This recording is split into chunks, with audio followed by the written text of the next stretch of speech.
When most people think about failure, they feel bad, they ruminate on it. And in some cases, if it's really bad, they even blame themselves for it. But what if instead of seeing failure as a bad thing, we saw it as a good thing? What if we reframed failure so that it was something to look forward to? Failure is an inevitable part of the journey towards success. You will fail at literally every single thing that you do in your life.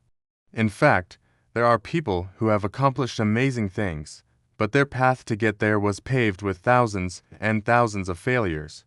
Thomas Edison, for example, failed thousands of times when he was inventing the light bulb. It took him over a year and hundreds of thousands of experiments to figure out how to make the first light bulb.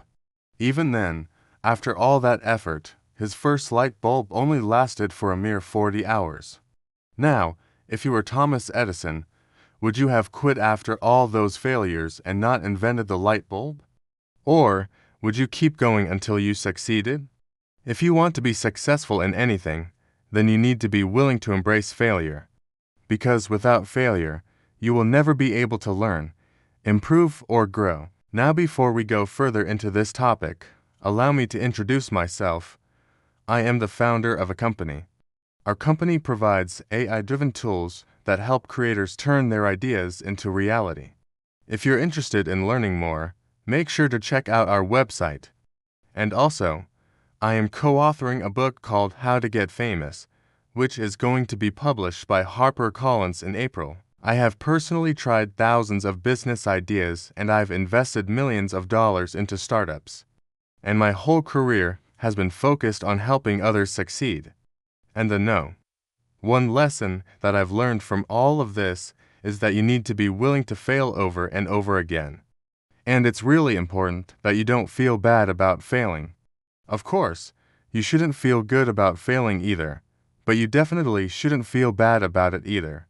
You need to realize that failure is a natural process that happens on the road to success. So here are 3 ways that you can reframe failure so that you can start looking forward to it instead of dreading it. These are just a few ways that you can start reframing failure.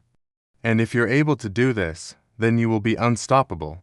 Failure is simply a part of the journey towards success. It's the bumps on the road.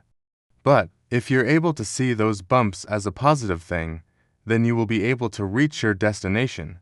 Failure is what separates amateurs from the professionals. The difference between someone who is a professional at something and someone who is an amateur at something is the amount of failure that they've experienced.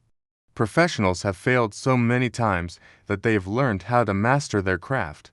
Amateurs have only experienced a small amount of failure, so they haven't had enough experience to master their craft. If you're able to follow these steps, then I guarantee you that you will be more likely to find success.